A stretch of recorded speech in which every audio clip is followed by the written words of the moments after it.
The phone rattled on the nightstand, its vibration tearing through the apartment's silence like a blade. I froze, my hand hovering above the half-wrapped bouquet of roses, petals already bruised from my clumsy grip. The screen lit up with her name, Leah, and the preview of her text, "Going to dinner with the girls instead." The words cut off as the lock screen reappeared, but the blow had already landed, heavy in my gut. Valentine's Day. Our third. She was supposed to be here. Curled up on the couch, her laughter echoing as we worked our way through another bottle of cheap wine. Instead, the room felt cavernous, the quiet carrying a weight I couldn't name. I unlocked the phone, thumb trembling. The message appeared in full. "Go to dinner with the girls instead. We'll celebrate tomorrow, okay? Love you." Casual, carefree, written with the same effortless tone she used when ordering coffee or teasing me about my cooking. But something about those words unsettled me. The vague promise of tomorrow. I set the phone down, the roses forgotten, and stared at the candle flickering on the coffee table. Its flame swayed, casting restless shadows that slithered across the walls like doubts. Leah had been distant lately, not in obvious ways, just little things. How she lingered over her phone, scrolling through messages I never saw. How she slipped into the other room to take calls, her voice hushed, her words muffled by closed doors. I told myself it was stress. Her job at the gallery was demanding, her boss relentless, the kind who thrived on midnight emails. But here, in the dim light of our living room, the air thick with wax and regret, I wondered if I'd been fooling myself. I tried to push aside. She loved me. Just last week, she'd said it, her arms looped around my neck, her breath warm against my ear. Yet now that memory felt fragile, like a photograph left too long in the sun, edges curling, colors fading. I grabbed my coat and keys, restless, unable to sit still. If she was really with her friends, fine, I'd surprise her. Show up, be the doting boyfriend. Maybe remind her of who we used to be, before the late nights and unanswered texts. The streets pulse with life. Couples holding hands, laughing, a cruel mirror of everything I was missing. I made my way to the Blue Olive, the trendy bistro she and her friends loved for girls' nights. The place was bustling, windows fogged, voices spilling out onto the street. I scanned through the glass, searching for her auburn hair, her unmistakable smile. Nothing. Just strangers clinking glasses and splitting desserts. Pulling out my phone, I typed, "Hey, where you at?" Thought I'd swing by and say hi. My thumb hovered over the send button, hesitation gnawing. What if she didn't want me there? What if this was her way of pulling away? I pressed send anyway, heart thudding as the message delivered. No response. No typing bubbles. Inside, the hostess greeted me with a polite smile. "Table for one?" "No, I'm looking for someone. Leah Harper. She's here with friends." The hostess frowned, checked her tablet. No reservation under that name. "Are you sure?" My stomach tightened. "Yeah, she said she was here. Maybe under a friend's name. Can I check?" She nodded, and I slipped past her into the dining area.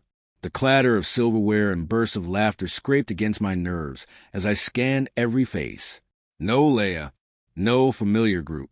Just strangers, their joy only amplifying the dread crawling up my spine. Back outside, the cold air slapped me awake. I called her, straight to voicemail. Her cheerful recorded greeting, "Hey, it's Leah. Leave a message," felt mocking. I walked home with my mind racing. Maybe they switched restaurants. Maybe her battery died. Maybe this was nothing. But the doubts pressed harder. The late nights. The way she guarded her phone. The unfamiliar musky perfume on her scarf last week. Not hers. Back at the apartment. The roses sagged on the counter, their scent sharp and cloying now. I poured whiskey, the burn anchoring me as I paced the room. Then I saw her laptop, sitting on the couch. A line I had never crossed. But tonight, the weight of her absence shoved me toward it. Her password was the same, our anniversary. That detail stung. The inbox was open. Emails from someone named Evan. My chest tightened. Evan, the co-worker. The charming curator with the easy smile and handshake that lingered too long. At first, the messages looked harmless about exhibitions and schedules. But as I scrolled, they shifted. Can't stop thinking about last night. You looked incredible. When can we do it again? My vision blurred. I clicked on an attachment, my hands shaking. A photo.